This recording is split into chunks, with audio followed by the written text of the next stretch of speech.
ಕರ್ತನಾದ ಯೇಸು ಕ್ರಿಸ್ತರ ನಾಮದಲ್ಲಿ ನಿಮ್ಮೆಲ್ಲರಿಗೆ ನನ್ನ ಹೃದಯಪೂರ್ವಕದಿಂದ ವಂದನೆಗಳನ್ನು ತಿಳಿಸ್ತಾ ಇದ್ದೀನಿ. ಸ್ವರ್ಗ ನರಕ ಇಲ್ಲದಿದ್ದರೆ ಸರ್ವೇಶ್ವರನ ಸಂದೇಶ ಅವಶ್ಯವು ಎಂಬ ಅಂಶವನ್ನು ಮಾತನಾಡ್ತಾ ಇದ್ದೀನಿ. ಸ್ವರ್ಗ ನರಕ ಇಲ್ಲದಿದ್ದರೆ ಸರ್ವೇಶ್ವರನ ಸಂದೇಶ ಅವಶ್ಯವು ಎಂಬ ಅಂಶವನ್ನು ಹೊರಗಡೆ ಇದ್ದಂಥ ಸಮಾಜದಲ್ಲಿ ಈ ಸ್ವರ್ಗದ ಬಗ್ಗೆ ನರಕದ ಬಗ್ಗೆ ಕೆಲವರು ಇದೆ ಅಂತ ನಂಬ್ತಾರೆ, ಇನ್ನು ಕೆಲವರು ಇಲ್ಲ ಅಂತಲೂ ಹೇಳಿಕೊಳ್ತಾರೆ. ಇದೆ ಎಂದು ಹೇಳಿಕೊಳ್ಳುವವರು ಕೆಲವರು ಇರ್ತಾರೆ, ಇಲ್ಲ ಅಂತ ಹೇಳಿಕೊಳ್ಳುವವರು ಕೆಲವರು ಇರ್ತಾರೆ. ಅದೇ ಪ್ರಕಾರ ದೇವರನ್ನು ನಂಬಿರುವಂಥ ಕ್ರೈಸ್ತರ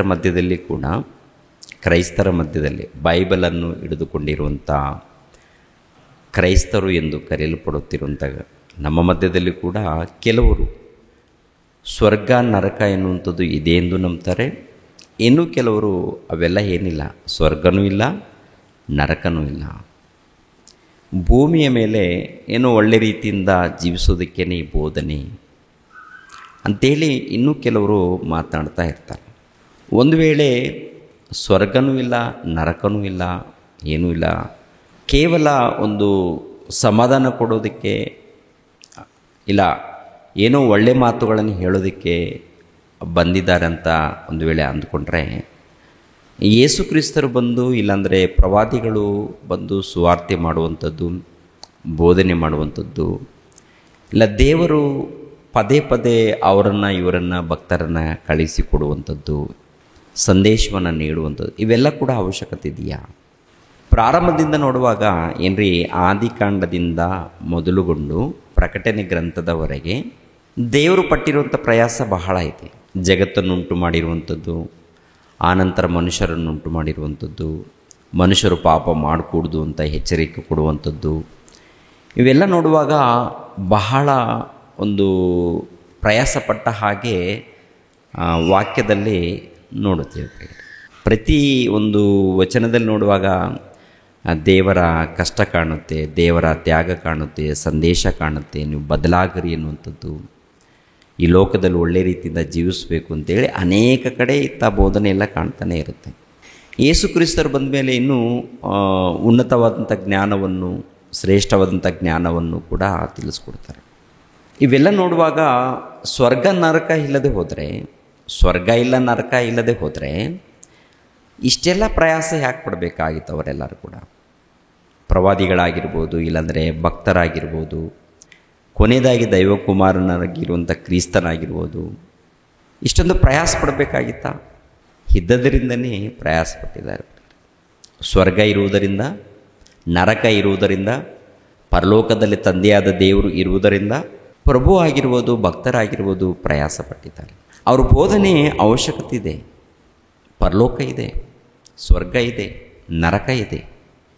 ತುಂಬ ಜನ ಅಂದ್ಕೊಳ್ತಾರೆ, ಏನಿಲ್ಲ ಬ್ರದರ್, ಸುಮ್ಮನೆ ಏನೋ ಭಯಪಡಿಸೋದಕ್ಕೆ ಆ ರೀತಿ ಬರೆಸಿದ್ದಾರೆ, ನಮ್ಮನ್ನು ಭಯಪಡಿಸೋದಕ್ಕೆ ಅಂತೇಳಿ ಕೆಲವರು ಮಾತಾಡ್ತಾರೆ. ಭಯಪಡಿಸೋದಕ್ಕೆ ಇಷ್ಟೆಲ್ಲ ಮಾತುಗಳು ಬರೆಸ್ಬೇಕಾ? ಈ ಮಾತುಗಳು ಹೀಗೆ ಬರೆಸ್ಬೇಕಾ?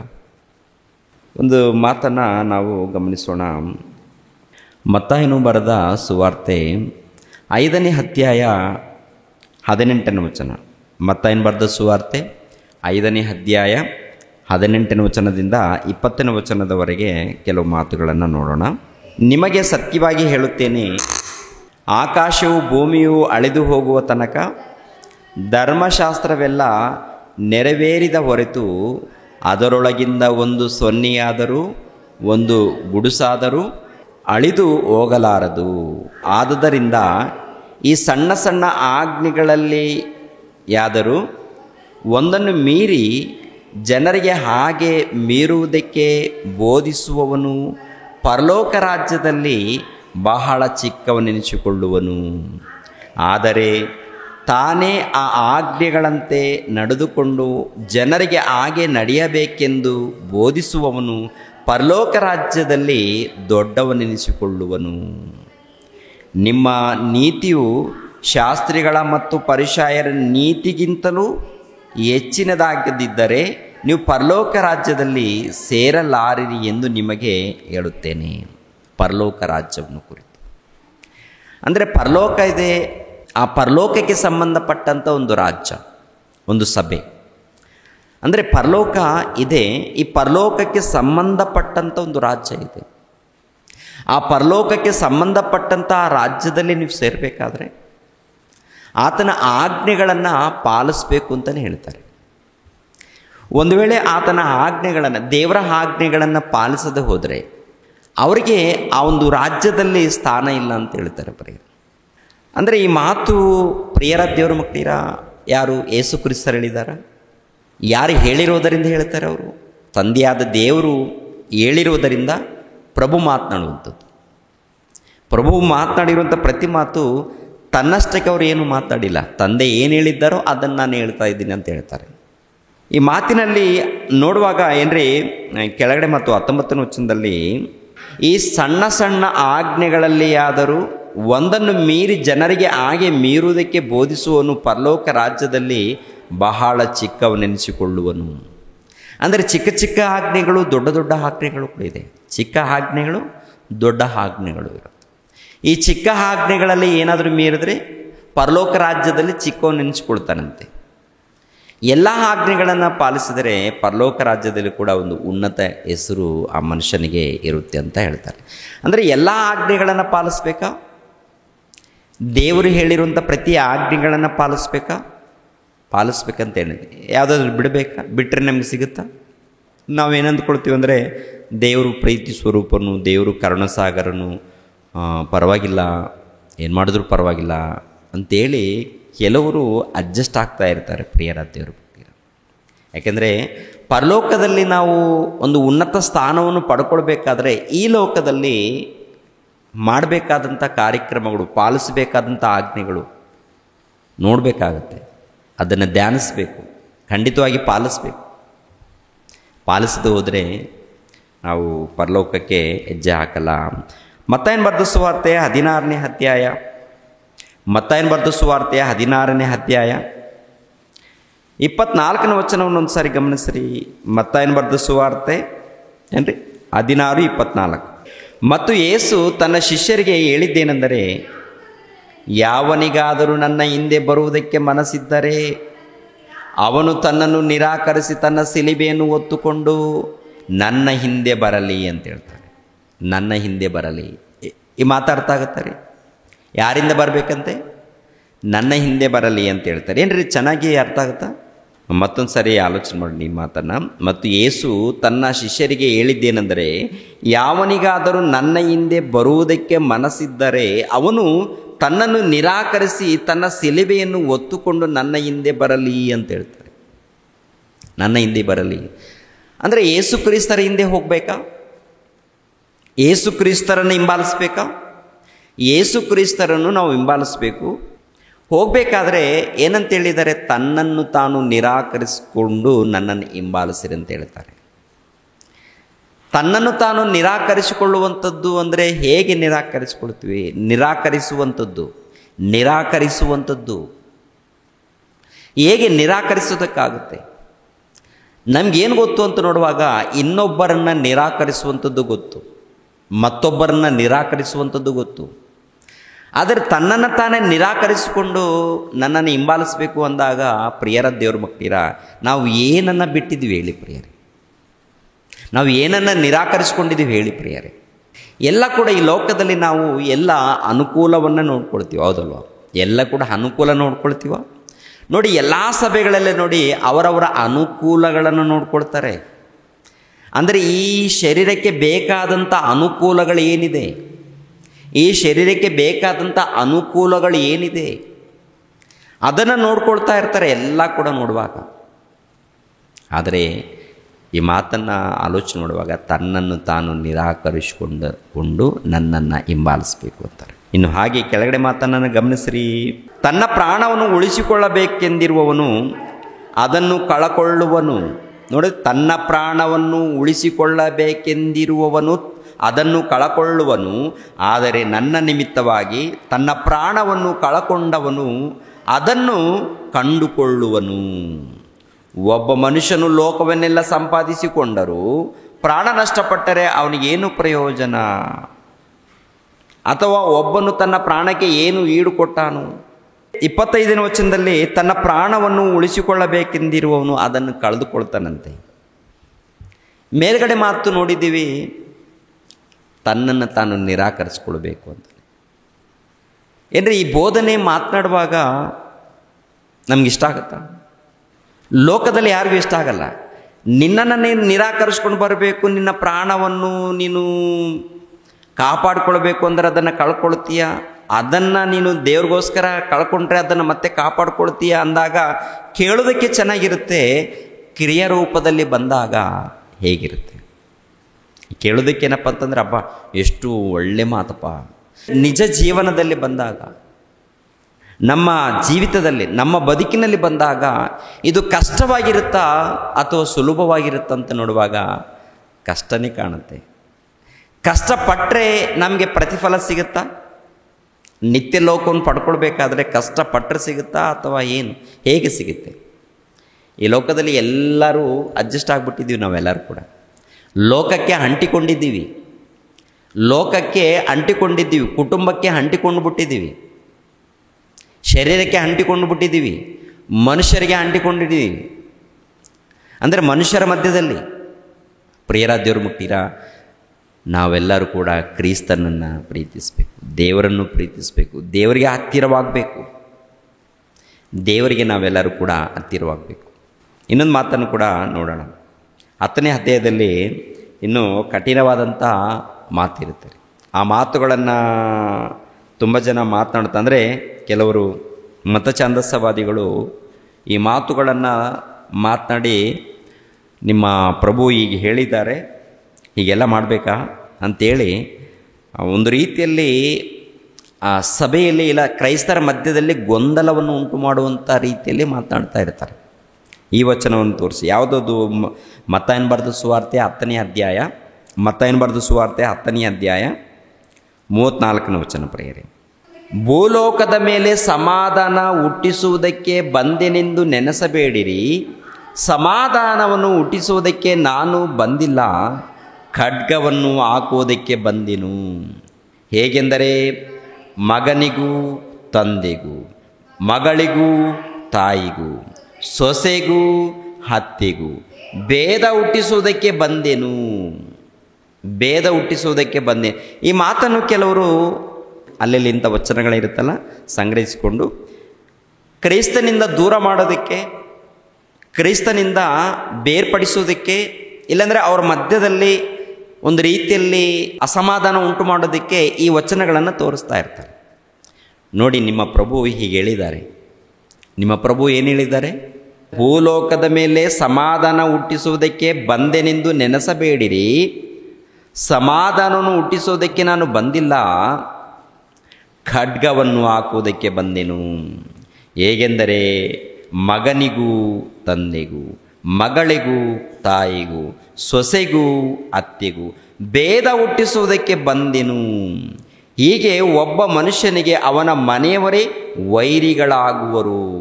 ತಂದೆಯ ಮೇಲಾಗಲಿ ತಾಯಿಯ ಮೇಲಾಗಲಿ ನನ್ನ ಮೇಲೆ ಇಡುವುದಕ್ಕಿಂತ ಹೆಚ್ಚಾದ ಮಮತೆ ಇಡುವವನು ನನಗೆ ಯೋಗ್ಯನಲ್ಲ ಅಂತ ಹೇಳ್ತಾರೆ.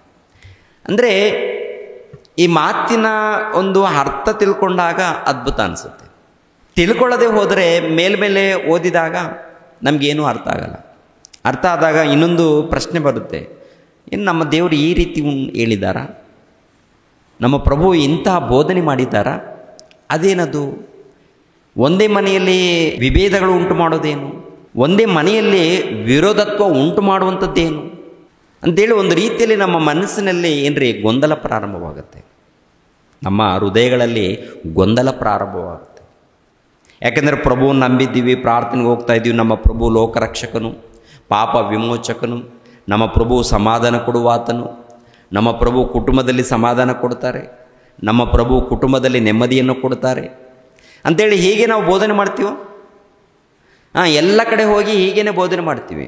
ಮತ್ತು ನಮ್ಮ ಪ್ರಭು ಇನ್ನೊಂದು ಹೇಳಿದ್ದಾರಲ್ಲ, ಭೂಲೋಕದಲ್ಲಿ ಸಮಾಧಾನ ಉಂಟು ಮಾಡೋದಕ್ಕೆ ನಾನು ಬಂದಿಲ್ಲ, ಖಡ್ಗವನ್ನು ಹಾಕೋದಕ್ಕೆ ಬಂದಿದ್ದೇನೆ ಅಂದಾಗ ಈ ಮಾತನ್ನು ಓದಿದಾಗ ಏನ್ರಿ ಏನನ್ಸುತ್ತೆ? ದೊಡ್ಡದೊಂದು ಕಲ್ಲಾಕಿದಾಗ ಇರಲ್ವ? ಸಮಾಧಾನವಾಗಿ ಹೋಗುವಂಥ ಕುಟುಂಬದ ಬಳಿಯಲ್ಲಿ ದೊಡ್ಡದೊಂದು ಕಲ್ಲು ಹಾಕಿದ ಹಾಗೆ ಇರುತ್ತೆ ಅದರಲ್ಲಿ. ಆದರೆ ಈ ವಾಕ್ಯದಲ್ಲಿದ್ದಂಥ ವಿಷಯಗಳನ್ನು ಅರ್ಥ ಮಾಡಿಕೊಂಡಾಗ ಅದ್ಭುತವಾಗಿರುತ್ತೆ. ಭೂಲೋಕದ ಮೇಲೆ ಸಮಾಧಾನ ಹುಟ್ಟಿಸೋದಕ್ಕೆ ಬಂದೆನೆಂದು ನೆನೆಸಬೇಡಿರಿ, ಸಮಾಧಾನವನ್ನು ಹುಟ್ಟಿಸೋದಕ್ಕೆ ನಾನು ಬಂದಿಲ್ಲ. ನನ್ನ ಸಮಾಧಾನವನ್ನು ಹುಟ್ಟಿಸೋದಕ್ಕೆ ನಾನು ಬಂದಿಲ್ಲ. ಕೆಳಗಡೆ ಮಾತು 37ನೇ ವಚನದಲ್ಲಿ, ತಂದೆಯ ಮೇಲಾಗಲಿ ತಾಯಿಯ ಮೇಲಾಗಲಿ ನನ್ನ ಮೇಲೆ ಇಡುವುದಕ್ಕಿಂತ ಹೆಚ್ಚಾದ ಮಮತೆ ನೀಡುವವನು ನನಗೆ ಯೋಗ್ಯನಲ್ಲ ಅಂತ ಹೇಳ್ತಾರೆ. ಇವು ನೋಡಿ, ತಂದೆ ಮಕ್ಕಳ ಮಧ್ಯದಲ್ಲಿ ನಾನು ಖಡ್ಗವನ್ನು ಹಾಕೋದಕ್ಕೆ ಬಂದಿದ್ದೇನೆ, ಅವರ ಮಧ್ಯದಲ್ಲಿ ವಿಭೇದಗಳನ್ನು ಉಂಟು ಮಾಡೋದಕ್ಕೆ ಬಂದಿದ್ದೇನೆ ಅನ್ನೋ ರೀತಿಯಲ್ಲಿ ಈ ಮಾತು ಕಾಣುತ್ತೆ. ಹೌದಲ್ಲ? ಅಂದರೆ ತಂದೆ ತಾಯಿಗಳ ಮಧ್ಯದಲ್ಲಿ ಮಕ್ಕಳ ಮಧ್ಯದಲ್ಲಿ ವಿಭೇದಗಳನ್ನು ಉಂಟು ಮಾಡೋದಕ್ಕೆ ಬಂದಿದ್ದಾರಾ? ಈ ವಚನದಲ್ಲಿ ಹಾಗೇ ಕಾಣುತ್ತೆ. ಆದರೆ ಉದ್ದೇಶ ಏನಂತ ಗೊತ್ತಾಗಬೇಕಾದ್ರೆ ಎಫೆಸದವರಿಗೆ ಬರೆದ ಪತ್ರಿಕೆಯಲ್ಲಿ ಒಂದು ಮಾತಿರುತ್ತೆ, ಅದನ್ನು ನೋಡೋಣ. ಎಫೆಸದವರಿಗೆ ಬರೆದ ಪತ್ರಿಕೆ 6ನೇ ಅಧ್ಯಾಯ, ಎಫೆಸದವರಿಗೆ ಬರೆದ ಪತ್ರಿಕೆ 6ನೇ ಅಧ್ಯಾಯ 1ನೇ ವಚನದಿಂದ ನೋಡಿ ಪ್ರಿಯರ. ಎಫೆಸದವರಿಗೆ ಬರೆದ ಪತ್ರಿಕೆ 6ನೇ ಅಧ್ಯಾಯ 1ನೇ ವಚನ ಓದಿ. ಮಕ್ಕಳೇ, ನೀವು ಕರ್ತನಲ್ಲಿರುವವರೆಗೆ ತಕ್ಕ ಹಾಗೆ ನಿಮ್ಮ ತಂದೆ ತಾಯಿಗಳ ಮಾತನ್ನು ಕೇಳಬೇಕು, ಇದು ಧರ್ಮ. ವಾಗ್ದಾನ ಸಹಿತವಾದ ಮೊದಲನೆಯ ಆಜ್ಞೆಯನ್ನು ಕೇಳಿರಿ, ನಿನ್ನ ತಂದೆ ತಾಯಿಗಳನ್ನು ಸನ್ಮಾನಿಸಬೇಕು, ಸನ್ಮಾನಿಸಿದರೆ ನಿನಗೆ ಮೇಲಾಗುವುದು, ನೀನು ಭೂಮಿಯ ಮೇಲೆ ಬಹುಕಾಲ ಬದುಕುವಿ. ಅಂದರೆ ತಂದೆ ತಾಯಿಗಳನ್ನು ಸನ್ಮಾನಿಸಬೇಕು ಅಂತ ಇರುತ್ತಾ? ತಂದೆ ತಾಯಿಗಳನ್ನು ಸನ್ಮಾನಿಸಬೇಕು ಎನ್ನುವಂಥ ಮಾತು ಇರುತ್ತಾ ಇರಲ್ವ? ಈ ಮಾತಿನೆಲ್ಲ ಅರ್ಥ ಅದೇನಾ? ಮತ್ತೇನು ಬರೆದ ಸುವಾರ್ತೆಯಲ್ಲಿ ನಾವು ನೋಡಿದ್ದೇವೆ 10ನೇ ಅಧ್ಯಾಯ 34ನೇ ವಚನದಲ್ಲಿ, ತಂದೆಗೂ ಮಗನಿಗೂ, ತಾಯಿಗೂ ಮಗಳಿಗೂ, ಅತ್ತೆಗೂ ಸೊಸೆಗೂ ಭೇದವನ್ನು ಉಂಟು ಮಾಡೋದಕ್ಕೆ ಬಂದಿದ್ದೇನೆ. ಭೇದಗಳನ್ನು ಉಂಟು ಮಾಡುತ್ತೆ ನನ್ನ ಮಾತುಗಳು ಅಂತ ಹೇಳ್ತಾರೆ. ಅದೇ ಮಾತು ಏನಂತ ಹೇಳುತ್ತೆ ಅಂತ ನೋಡುವಾಗ, ಮಕ್ಕಳೇ ನಿಮ್ಮ ತಂದೆ ತಾಯಿಗಳ ಮಾತನ್ನು ಕೇಳಬೇಕು, ನಿಮ್ಮ ತಂದೆ ತಾಯಿಗಳನ್ನು ಸನ್ಮಾನಿಸಬೇಕು ಅಂತ ಹೇಳ್ತಾರೆ. ತಂದೆ ತಾಯಿಗಳನ್ನು ಸನ್ಮಾನಿಸಬೇಕು ಅಂತೇಳಿ ಹಳೆ ಒಡಂಬಡಿಕೆಯಲ್ಲಿದೆ, ಹೊಸ ಒಡಂಬಡಿಕೆಯಲ್ಲಿ ಕೂಡ ಇದೆ. ತಂದೆ ತಾಯಿಗಳನ್ನು ದೂಷಿಸಬೇಕು ಅಂತೇಳಿ ಎಲ್ಲಿ ಇರಲ್ಲ. ತಂದೆ ತಾಯಿಗಳನ್ನು ನೀವು ದೂಷಿಸಿ ತಂದೆ ತಾಯಿಗಳನ್ನು ಬಿಟ್ಟು ಹೊರಟೋಗಿ ಅಂಥೇಳಿ ಎಲ್ಲೂ ಕೂಡ ಇರಲ್ಲ ಪ್ರಿಯರ ದೇವ್ರ ಮುಕ್ತಿರ. ಆದರೆ ಮತ್ತಾಯನ ಬರೆದ ಸುವಾರ್ತೆಯನ್ನು ಕೆಲವು ಸುವಾರ್ತೆಗಳಲ್ಲಿ ಪ್ರಭು ಮಾತನಾಡಿದ್ದಾರಲ್ಲ, ಅದರ ಹಿಂದೆ ಇರುವಂಥ ಉದ್ದೇಶ ಏನು ಅನ್ನೋದು ಗೊತ್ತಾಗಬೇಕು ನಮಗೆ. ಕೊಲೆಸದವರಿಗೆ ಬರೆದ ಪತ್ರಿಕೆ ಕೂಡ ಒಂದು ಮಾತು ನೋಡೋಣ. ಕೊಲೆಸದವರಿಗೆ ಬರೆದ ಪತ್ರಿಕೆ 3ನೇ ಅಧ್ಯಾಯ 20ನೇ ವಚನ, 3:20. ಮಕ್ಕಳೇ, ಎಲ್ಲ ವಿಷಯಗಳಲ್ಲಿ ನಿಮ್ಮ ತಂದೆ ತಾಯಿಗಳ ಮಾತನ್ನು ಕೇಳಿರಿ, ಇದು ಕರ್ತನ ದೃಷ್ಟಿಯಲ್ಲಿ ಮೆಚ್ಚುಗೆಯಾಗಿದೆ. ಕರ್ತನ ದೃಷ್ಟಿಯಲ್ಲಿ ಏನಾಗಿದೆ ಅಂತೆ? ಮೆಚ್ಚುಗೆಯಾಗಿದೆ. ಅಂದರೆ ತಂದೆ ತಾಯಿಗಳನ್ನು ಏನು ಮಾಡಬೇಕಂತೆ? ಗೌರವಿಸಬೇಕು ಅಂತ ಹೇಳ್ತಾರೆ, ಅವರ ಮಾತನ್ನು ಕೇಳಬೇಕು ಅಂತ ಹೇಳ್ತಾರೆ, ಅವರಿಗೆ ಗೌರವ ಕೊಡಬೇಕು ಅಂತ ಹೇಳ್ತಾರೆ. ಇದು ಕರ್ತನ ದೃಷ್ಟಿಯಲ್ಲಿ ಯೋಗ್ಯವಾದದ್ದು, ಮೆಚ್ಚುಗೆಯಾದದ್ದು. ಇದು ಅವರನ್ನು ದೂಷಿಸಬಾರ್ದು, ಅವರನ್ನು ನೊಂದಿಸಬಾರ್ದು, ಅವರಿಗೆ ಬಾಧೆ ಕೊಡುವಂಥ ರೀತಿಯಲ್ಲಿ ನಡ್ಕೊಳ್ಬಾರ್ದು. ಅನೇಕ ವಚನಗಳಿರುತ್ತೆ ಹೀಗೆ. ಎರಡನೇದಾಗಿ, ನಿಮ್ಮ ಶತ್ರುಗಳನ್ನು ಕೂಡ ಪ್ರೀತಿಸಬೇಕು ಅಂತ ಇರುತ್ತೆ. ಶತ್ರುಗಳನ್ನು ಪ್ರೀತಿಸಬೇಕು, ಅವ್ರಿಗೋಸ್ಕರ ಪ್ರಾರ್ಥನೆ ಮಾಡಬೇಕು. ನಿನ್ನಂತೆ ನರನಾಗಿರುವ ಪ್ರತಿಯೊಬ್ಬರನ್ನು ಕೂಡ ನೀವು ಪ್ರೀತಿಸಬೇಕು ಅಂತಿರುತ್ತೆ. ಎಲ್ಲರನ್ನ ಪ್ರೀತಿಸ್ಬೇಕಂತಿರುತ್ತಾ? ಹೊರಗಡೆ ಇದ್ದಂಥ ಶತ್ರುಗಳನ್ನೇ ಪ್ರೀತಿಸಬೇಕು ಅಂತ ಇರುವಾಗ, ಪ್ರೀತಿಸಬೇಕು ಅಂತ ಹೇಳಿರುವಾಗ ತಂದೆ ತಾಯಿಗಳನ್ನು ದೂಷಿಸಿರಿ ಅಂತ ಹೇಳ್ತಾರ? ಪ್ರಿಯರ ದೇವ್ರ ಮಕ್ಕಳಿರ, ಒಂದು ಸರಿ ನೋಡಿ ಮತ್ತೇನು ಬರೆದ ಸುವಾರ್ತೆ ಮತ್ತೆ ಅಲ್ಲಿಗೆ ಬನ್ನಿ. 10ನೇ ಅಧ್ಯಾಯ 34ನೇ ವಚನದಲ್ಲಿ, ಭೂಲೋಕದ ಮೇಲೆ ಸಮಾಧಾನ ಹುಟ್ಟಿಸುವುದಕ್ಕೆ ಬಂದೆನೆಂದು ನೆನೆಸಬೇಡಿರಿ, ಸಮಾಧಾನವನ್ನು ಹುಟ್ಟಿಸುವುದಕ್ಕೆ ನಾನು ಬಂದಿಲ್ಲ, ಖಡ್ಗವನ್ನು ಹಾಕುವುದಕ್ಕೆ ಬಂದೆನು. ಹೇಗೆಂದರೆ ಮಗನಿಗೂ ತಂದೆಗೂ, ಮಗಳಿಗೂ ತಾಯಿಗೂ, ಸೊಸೆಗೂ ಅತ್ತೆಗೂ ಭೇದ ಹುಟ್ಟಿಸುವುದಕ್ಕೆ ಬಂದೆನು. ಭೇದವನ್ನು ಹುಟ್ಟಿಸುವುದಕ್ಕೆ ಬಂದೆನು. ತಂದೆಗೂ ಮಗನಿಗೂ, ತಾಯಿಗೂ ಮಗಳಿಗೂ, ಅತ್ತೆಗೂ ಸೊಸೆಗೂ ಮನೆಯಲ್ಲಿ ಭೇದಗಳನ್ನು ಹುಟ್ಟಿಸೋದಕ್ಕೆ ಬಂದೇನು. ಭೇದ, ಅವ್ರ ಮಧ್ಯದಲ್ಲಿ ಭೇದಗಳನ್ನು ಹುಟ್ಟಿಸುವಂಥ ಅವರು ಪ್ರಾರ್ಥನೆ ಮಾಡಿ ಅಂತ ಯಾಕೆ ಹೇಳ್ತಾರೆ? ವಿಧೇಯರಾಗಿ ಅಂತ ಯಾಕೆ ಹೇಳ್ತಾರೆ? ಪ್ರಾರ್ಥನೆ ಮಾಡಿ ಅಂದರೆ ಶತ್ರುಗಳಿಗೋಸ್ಕರ ಪ್ರಾರ್ಥನೆ ಮಾಡಿ, ನಿನ್ನ ನೆರೆಯವನಿಗೋಸ್ಕರ ಪ್ರಾರ್ಥನೆ ಮಾಡು, ಅವರೆಲ್ಲರಿಗೂ ಒಳ್ಳೆಯದನ್ನು ಮಾಡು ಹೇಳಿರುವಂಥ ಪ್ರಭು ಈ ಮಾತು ಯಾಕೆ ಹೇಳಿದ್ದಾರೆ? ಇದರ ಹಿಂದೆ ಇರುವಂಥ ಉದ್ದೇಶವೇನು?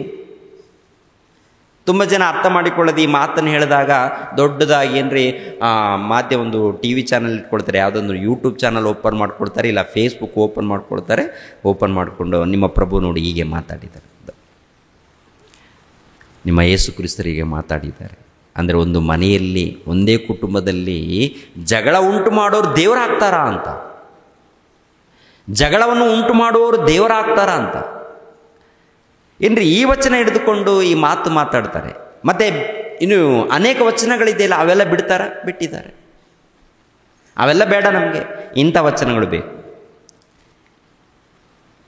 ಮೊದಲನೇದಾಗಿ ನಮ್ಮ ಕ್ರೈಸ್ತರಿಗೆ ಅರ್ಥ ಆಗಬೇಕು. ದೇವರ ಮಕ್ಕಳು ಎಂದು ಕರೆಯಲ್ಪಡುತ್ತಿರುತ್ತ ಪ್ರತಿ ಕ್ರೈಸ್ತರಿಗೆ ಅರ್ಥ ಆಗಬೇಕು. ಅರ್ಥ ಮಾಡಿಕೊಳ್ಬೇಕಾದ್ರೆ ಪರಿಶೋಧನೆ ಮಾಡಬೇಕು, ಜ್ಞಾನ ತಿಳ್ಕೊಳ್ಬೇಕು. ಜ್ಞಾನ ಅಂದರೆ ಈ ದೇಹಕ್ಕೆ ಇಷ್ಟ ಇಲ್ಲ, ಮನಸ್ಸಿಗೂ ದೇಹಕ್ಕೂ ಇಷ್ಟನೇ ಇಲ್ಲ. ಜ್ಞಾನ ಅಂದರೆ ಬೇಡಪ್ಪ, ಏನಾದರೂ ಆಶೀರ್ವಾದ ಕೊಡ್ತೀವ ಬಾಪ, ನಿಮ್ಮ ಬಳಿಗೆ ನಾವು ಬರ್ತೀವಪ್ಪ, ಇನ್ನೊಂದು 10 ಜನರನ್ನು ನಾವು ಕರ್ಕೊಂಡು ಬರ್ತೀವಪ್ಪ. ಆ ಕುಟುಂಬದಲ್ಲಿ ರೋಗದಲ್ಲಿದ್ದಾರೆ, ಆ ಕುಟುಂಬದಲ್ಲಿ ಉದ್ಯೋಗದ ಸಮಸ್ಯೆಯಲ್ಲಿದ್ದಾರೆ, ಇನ್ನೊಂದು ಕುಟುಂಬದಲ್ಲಿ ಮದುವೆ ಆಗಿಲ್ಲ, ಮದುವೆ ಆಗದೇ ಇರುವಂಥ ಕುಟುಂಬ ಇದೆ, ಉದ್ಯೋಗ ಇಲ್ಲದಂಥ ಕುಟುಂಬ ಇದೆ, ರೋಗದಲ್ಲಿದ್ದಂಥ ಕುಟುಂಬಗಳಿದೆ, ಇವೆಲ್ಲರನ್ನ ಬಳಕೊಂಡು ಬರ್ತೀವಿ, ನೀವು ಪ್ರಾರ್ಥನೆ ಮಾಡಿ ಅಂಥದ್ದಿದ್ದರೆ ಹೇಳಿ. ಜ್ಞಾನಪಾನ ನಮ್ಗೆ ಬೇಡ, ಜ್ಞಾನ ಬೇಡ, ವಿವೇಕ ಬೇಡ, ಇಂಥದ್ದೇನಾದರೂ ಆಶೀರ್ವಾದ ಇದ್ದರೆ ಹೇಳಿ ಅಂತಾರೆ. ಇವರೆಲ್ಲರಿಗಿಂತ ಇಂಥ ವಾಕ್ಯಗಳು ಅರ್ಥ ಆಗುತ್ತಾ? ಅರ್ಥ ಆಗುತ್ತಾ?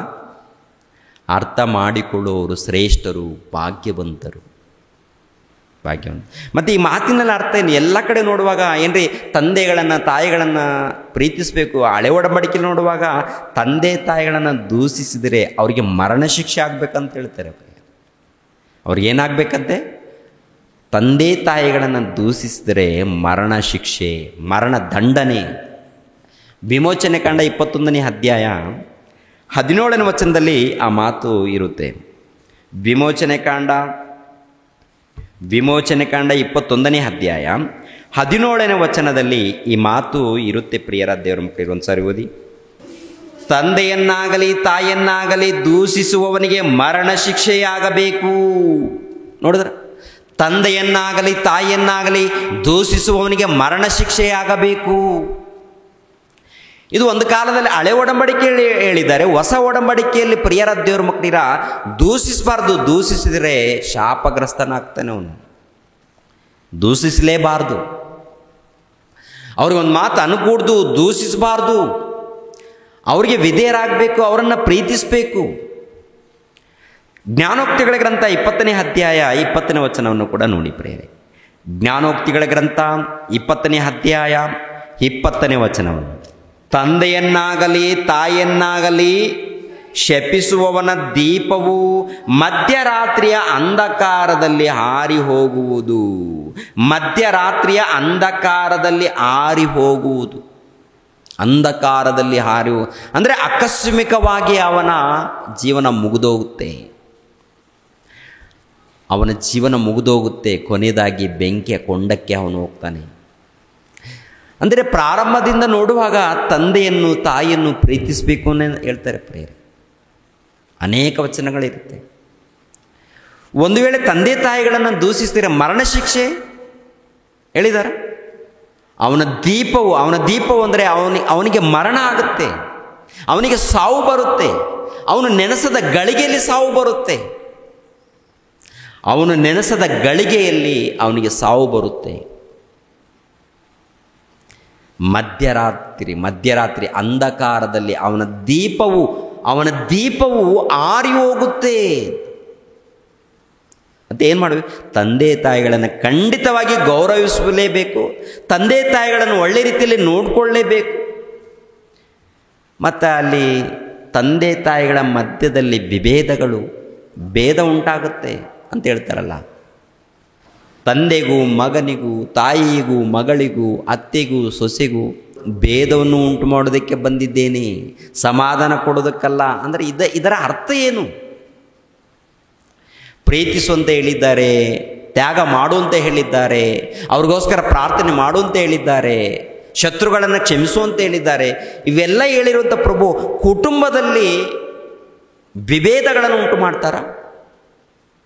ಕುಟುಂಬದಲ್ಲಿ ಸಮಾಧಾನ ಇಲ್ಲದೆ ಉಂಟು ಮಾಡ್ತಾರ?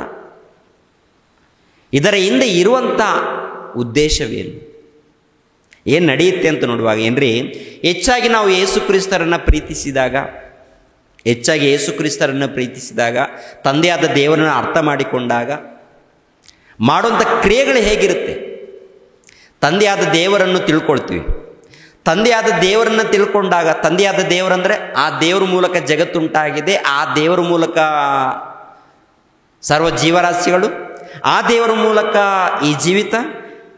ನಮಗೆ ತಂದೆ ಕೂಡ ಆ ತಂದೆಯಾದ ದೇವರ ಮೂಲಕ ಬಂದಿದ್ದಾರೆ. ನಮ್ಮ ತಂದೆ, ನಮ್ಮ ತಾಯಿ ಆ ತಂದೆಯಾದ ದೇವರ ಮೂಲಕ ಬಂದಿದ್ದಾರಂತೆ. ಈ ಜ್ಞಾನ ತಿಳ್ಕೊಂಡಾಗ ಏನಾಗುತ್ತೆ, ಯಾವ ರೀತಿ ನಡ್ಕೊಳ್ತೀವಿ? ಮೊದಲನೇ ಸ್ಥಾನ ಯಾರಿಗೆ ಕೊಡ್ತೀವಿ ಪ್ರಿಯರೇ? ಅಂದರೆ ದೇವ್ರ ಉದ್ದೇಶ ಏನಪ್ಪ ಅಂತ ನೋಡುವಾಗ, ಮೊದಲನೇ ಸ್ಥಾನ ನೀನು ಯಾರಿಗೆ ಕೊಡಬೇಕು ಅಂದರೆ ದೇವರಿಗೆ ಕೊಡಬೇಕು ಅಂತ ಹೇಳ್ತಾರೆ, ಮೊದಲನೇ ಸ್ಥಾನ. ಆನಂತರ ತಂದೆ ತಾಯಿಗಳನ್ನು ದೇವರಿಗೆ ಮೊದಲನೇ ಸ್ಥಾನ ಕೊಡದೆ ತಂದೆ ತಾಯಿಗಳಿಗೆ ಮೊದಲನೇ ಸ್ಥಾನ, ಇಲ್ಲಾಂದರೆ ಗುರುಗಳಿಗೆ ಮೊದಲನೇ ಸ್ಥಾನ, ಈ ರೀತಿ ಕೊಟ್ಟಾಗ ಅಲ್ಲಿ ದೇವರು ಒಪ್ಪೋದಿಲ್ಲ. ಎರಡನೇದಾಗಿ, ಮನೆಯಲ್ಲಿ ಕುಟುಂಬದಲ್ಲಿ ಒಂದು ವಿಭೇದಗಳು ಬರ್ತಾ ಇದೆ ಅಂದರೆ ಅದಕ್ಕೆ ಕಾರಣ ಏನು, ಯಾವ ರೀತಿ ಅಂತ ನೋಡುವಾಗ ಪ್ರಿಯರ ದೇವ್ರ ಮಕ್ಕಳಿರ, ನೀವು ಹೆಚ್ಚಾಗಿ ದೇವರನ್ನ ನಾವು ಪ್ರೀತಿಸಿದಾಗ, ನಾವೆಲ್ಲರೂ ಕೂಡ ದೇವರನ್ನು ಪ್ರೀತಿಸಿದಾಗ, ಕುಂತಾಗಲೂ ದೇವರು, ನಿಂತಾಗಲೂ ದೇವರು, ಕೆಲಸ ಮಾಡುವಾಗಲೂ ದೇವರು, ಹೌದಲ್ವ? ಕುಂತಾಗಲೂ ಕೂಡ ಏನು ಆಲೋಚನೆ ಮಾಡ್ತೀವಿ? ದೇವ್ರ ಬಗ್ಗೆ ಯೋಚನೆ ಮಾಡ್ತೀವಿ. ನಿಂತಾಗಲೂ ಕೂಡ ದೇವ್ರ ಬಗ್ಗೆ ಯೋಚನೆ ಮಾಡ್ತಾ ಇರ್ತೀವಿ. ಆನಂತರ ಎಲ್ಲಿಗಾದರೂ ಹೋದರೆ ಸುವಾರ್ತೆ ಹೇಳಬೇಕಂತ ಯೋಚನೆ ಮಾಡ್ತೀವಿ. ಹೀಗೆ ಯೋಚನೆ ಮಾಡುವಾಗ ಕೆಲವರಿಗೆ ಇಷ್ಟ ಆಗಲ್ಲ, ಮನೆಯಲ್ಲಿದ್ದವರು ಕೂಡ ಇಷ್ಟ ಆಗಲ್ಲ. ಮನೆಯಲ್ಲಿದ್ದವ್ರಿಗೆ ಏನ್ರಿ ಕೆಲಸ ಮಾಡುತ್ತಾ ದೇವ್ರ ಬಗ್ಗೆ ಯೋಚನೆ ಮಾಡುತ್ತಾ ದೇವ್ರ ಮಾತುಗಳನ್ನು ಹೇಳುತ್ತಾ ಇದ್ದಾಗ ಮನೆಯಲ್ಲಿ ಏನಾಗುತ್ತೆ, ಇಷ್ಟ ಆಗುತ್ತಾ? ಸಂತೋಷ ಪಡ್ತಾರ? ಯಪ್ಪ ನೀನು ಪ್ರಾರ್ಥನೆ ಹೋದ್ರೆ ಹೋಗಪ್ಪ, ಇಲ್ಲಿ ಸ್ವಲ್ಪ ಸುಮ್ಮನೆ ಇರಪ್ಪ, ಯಾಕೆ ಮಾತಾಡ್ತೀಯ, ನಮ್ಮ ಬಗ್ಗೆ ದೇವ್ರ ಬಗ್ಗೆ ಏನು ಮಾತಾಡಬೇಡ ಅಂತ ಇಲ್ಲಿ ಸ್ಟಾರ್ಟ್ ಆಗುತ್ತೆ ಮನೆಯಲ್ಲಿ. ಅವ್ರು ಒಳ್ಳೇದು ಹೇಳ್ತಾರ ಕೆಟ್ಟದ್ದು ಹೇಳ್ತಾರಂತ ನೋಡುವಾಗ ಒಳ್ಳೆಯದನ್ನೇ ಮಾತಾಡ್ತಾರೆ. ಒಳ್ಳೆಯದನ್ನು ಮಾತನಾಡಿದಾಗ, ಒಳ್ಳೆಯದನ್ನು ಹೇಳಿದಾಗ, ಪ್ರಾರ್ಥನೆ ಮಾಡಿದಾಗ, ವಾಕ್ಯಗಳನ್ನು ಓದುವಾಗ ಮನೆಯಲ್ಲಿ ಕೆಲವರಿಗೆ ಇಷ್ಟ ಆಗದೆ ಇದ್ದಾಗ ಅಲ್ಲಿ ವಿಭೇದಗಳು ಸ್ಟಾರ್ಟ್ ಆಗುತ್ತೆ ವಿನಃ ಮತ್ತೇನಲ್ಲ ರೀ. ಇವಾಗ ಯೇಸು ಕ್ರಿಸ್ತರು ನಂಬಿಯವರ ಮೂಲಕ, ಭಕ್ತಿಯಿಂದ ಜೀವಿಸುವವರ ಮೂಲಕ ಅಲ್ಲಿ ಒಳ್ಳೇದಿದೆಯಾ ಕೆಟ್ಟದಿದೆಯಾ ಅಂತ ನೋಡುವಾಗ ಆ ಮನುಷ್ಯ ಏನು ಮಾಡ್ತಾನೆ? ಯೇಸು ಕ್ರಿಸ್ತರನ್ನು ನಂಬಿರುವಂಥ ಒಬ್ಬ ಭಕ್ತನ ಏನು ಮಾಡ್ತಾನೆ, ಶಿಷ್ಯನ ಏನು ಮಾಡ್ತಾನೆ? ಪ್ರಾರ್ಥನೆಯಲ್ಲಿ ಇರ್ತಾನೆ, ಎಲ್ಲರನ್ನು ಕ್ಷಮಿಸುವಂಥ ಒಳ್ಳೆ ರೀತಿಯಿಂದ ಜೀವಿಸ್ತಾನೆ, ಹೌದಲ್ವ? ಪ್ರಾರ್ಥನೆಯಲ್ಲಿ ಇರ್ತಾನೆ, ದಾನ ಧರ್ಮಗಳನ್ನು ಕೈಲಾದರೆ ದಾನ ಧರ್ಮಗಳನ್ನು ಮಾಡ್ತಾನೆ. ಇವೆಲ್ಲ ಮಾಡುವಾಗ ಕುಟುಂಬದಲ್ಲಿ ಯಾರಿಗಾದ್ರೂ ಇಷ್ಟ ಆಗುತ್ತಾ? ವಚನವನ್ನು ತೋರಿಸ್ತಾನೆ ಒಂದು ಸಾರಿ. ಮತ್ತಾಯನ ಬರೆದ ಸುವಾರ್ತೆ 6ನೇ ಅಧ್ಯಾಯಕ್ಕೆ ಬನ್ನಿ ಪ್ರಿಯರೇ. ಮತ್ತಾಯನ ಬರೆದ ಸುವಾರ್ತೆ 6ನೇ ಅಧ್ಯಾಯ 19ನೇ ವಚನ 20ನೇ ವಚನವನ್ನು ಗಮನಿಸೋಣ. ಮತ್ತಾಯನ ಬರೆದ ಸುವಾರ್ತೆ 6ನೇ ಅಧ್ಯಾಯ 19, 20ನೇ ವಚನ. ಭೂಲೋಕದಲ್ಲಿ ಗಂಟು ಮಾಡಿ ಇಟ್ಟುಕೊಳ್ಳಬೇಡಿರಿ, ಇಲ್ಲಿ ಅಂತೂ ನುಸಿ ಹಿಡಿದು ಕಿಲುಬು ಹತ್ತಿ ಕೆಟ್ಟು ಹೋಗುವುದು, ಇಲ್ಲಿ ಕಳ್ಳರು ಕನ್ನ ಕೊರೆದು ಕದಿಯುವರು. ಆದರೆ ಪರಲೋಕದಲ್ಲಿ ಗಂಟು ಮಾಡಿ ಇಟ್ಟುಕೊಳ್ಳಿರಿ, ಅಲ್ಲಿ ಅದು ನುಸಿ ಹಿಡಿಯದು, ಕಿಲುಬು ಹತ್ತಿ ಕೆಟ್ಟು ಹೋಗುವುದಿಲ್ಲ, ಅಲ್ಲಿ ಕಳ್ಳರು ಕನ್ನ ಕೊರೆಯುವುದೂ ಇಲ್ಲ, ಕದಿಯುವುದೂ ಇಲ್ಲ. ನಿನ್ನ ಗಂಟು ಇದ್ದಲ್ಲಿಯೇ ನಿನ್ನ ಮನಸ್ಸು ಇರುವುದಷ್ಟೇ ಅಂತೇಳಿ ಭಕ್ತರು ತಿಳ್ಕೊಳ್ತಾರೆ. ಈ ಮಾತನ್ನು ಓದಿದಾಗ, ಈ ಒಂದು ವಾಕ್ಯವನ್ನು ಓದಿದಾಗ, ಧ್ಯಾನಿಸಿದಾಗ, ತಿಳ್ಕೊಂಡಾಗ ಏನು ಮಾಡ್ತೀವಿ, ಏನು ಮಾಡೋದಕ್ಕೆ ಇಷ್ಟಪಡ್ತೀವಿ? ಪರಲೋಕದಲ್ಲಿ ಗಂಟು ಮಾಡಿಕೊಳ್ಳೋದಕ್ಕೆ ಇಷ್ಟಪಡ್ತೀವಿ. ಪರಲೋಕದಲ್ಲಿ ಗಂಟು ಮಾಡೋದಕ್ಕೆ ಇಷ್ಟಪಟ್ಟವರು ಭೂಲೋಕದಲ್ಲಿ ಏನು ಮಾಡ್ತಾರೆ? ಈ ಮಾತನ್ನು ಪಾಲಿಸುವಂಥವ್ರು ಈ ಮಾತನ್ನು ಪಾಲಿಸ್ಬೇಕು, ಹೌದಲ್ವ? ಈ ಮಾತನ್ನು ಖಂಡಿತವಾಗಿ ಪಾಲಿಸ್ಬೇಕಾ? ಖಂಡಿತವಾಗಿ ಪಾಲಿಸ್ಬೇಕಾ, ಬಿಡಬೇಕಾ? ಏನೆಂದು ಭೂಲೋಕದಲ್ಲಿ ಗಂಟು ಮಾಡಿ ಇಟ್ಟುಕೊಳ್ಳಬೇಡಿರಿ ಅಂತ ಹೇಳ್ತಾರೆ. ಭೂಲೋಕದಲ್ಲಿ ಗಂಟು ಮಾಡಿ ಇಟ್ಟುಕೊಳ್ಳಬೇಡಿರಿ ಅಂತ ಹೇಳಿದಾಗ, ಪ್ರಭು ಮಾತು ಶಿಷ್ಯರು ಕೇಳಬೇಕು, ಭಕ್ತರು ಕೇಳಬೇಕು, ಖಂಡಿತವಾಗಿ ಕೇಳಬೇಕು. ಕೇಳಿ ಅದರ ಪ್ರಕಾರ ನಡ್ಕೊಳ್ಳೋದಕ್ಕೆ ಪ್ರಯತ್ನ ಮಾಡಿದಾಗ ತಂದೆ ತಾಯಿಗಳು ಯಾರಾದರೂ ಇಷ್ಟಪಡ್ತಾರೆ? ಇವಾಗ ತಂದೆ ತಾಯಿಗಳ ಮಧ್ಯದಲ್ಲಿ ತಂದೆ ದೇವ್ರನ್ನ ನಂಬಿ ತಂದೆ ದೇವ್ರನ್ನ ನಂಬಿದ್ದಾನೆ. ನನಗೆ ಬೇಡಪ್ಪ, ನನಗೆ ಪರಲೋಕ ಬೇಕು, ಮಕ್ಕಳಿರ ನೀವು ಕೂಡ ಪರಲೋಕನ ಪಡ್ಕೊಳ್ಳಿ, ಈ ಲೋಕದಲ್ಲಿ ಯಾವುದು ಕೂಡ ತೌಕೋಪಡಕ್ಕೆ ಹೋಗ್ಬೇಡಿ ಮಕ್ಕಳಿರ, ನೀವು ಉದ್ಯೋಗ ಮಾಡಿರುವಂಥ ಒಂದು ಆಸ್ತಿ ಪಾಸ್ತಿನ ನಾವೆಲ್ಲರೂ ಸೇರಿ ಸೇವೆ ಮಾಡೋಣ, ಸುವಾರ್ತೆ ಹೋಗೋಣ ಅಂದರೆ ತಂದೆ ಏನೋ ಭಕ್ತಿಯಲ್ಲಿದ್ದಾನೆ, ಮಕ್ಕಳು ಭಕ್ತಿಯಲ್ಲಿಲ್ಲ ಅಂತ ತಿಳ್ಕೊಳ್ಳಿ. ಅವಾಗೇನಾಗುತ್ತೆ ಅಲ್ಲಿ? ಅಪ್ಪ ನಿನ್ಗೇನಾದ್ರೂ ಬುದ್ಧಿ ಇದೆಯಾ? ನೀನು ಪ್ರಾರ್ಥನೆಗೆ ಹೋದರೆ ಹೋಗು, ಮತ್ತೆ ನಾವು ಖರ್ಚು ಮಾಡಿದ್ದೆಲ್ಲ ಕೂಡ ನಾವು ಕಷ್ಟಪಟ್ಟಿದ್ದು ದುಡಿದೆಲ್ಲ ಮತ್ತೆ ಸುವಾರ್ತೆಗೆ ಇಡೋಣ ಅಂತೀಯ, ದಾನ ಮಾಡೋಣ ಅಂತೀಯ, ಸೇವೆಗೆ ಕೊಡೋಣ ಅಂತೀಯ. ನಿನಗೆ ಏನಾದರೂ ಬುದ್ಧಿಗಿದ್ದಿ ಕೆಟ್ಟಿದೆಯಾ? ನಮಗೆ ನಿಮ್ಮ ಪರಲೋಕ ಬೇಡ, ನಿಮ್ಮ ಸುವಾರ್ತೆನೂ ಬೇಡ, ನಿಮ್ಮ ಸವಾಸನೂ ಬೇಡ. ನೀವೆಲ್ಲಿರ್ತೀರ ಅಲ್ಲೇ ಇರಿ, ನಾವು ಮಾತ್ರ ನಿಮ್ಮ ತಂಟಿಗೆ ಬರಲ್ಲ. ಏನಾಗತ್ತಲ್ಲಿ? ವಿವಾದಗಳು ಉಂಟಾಗತ್ತೆ, ಭೇದ ಉಂಟಾಗತ್ತಾ?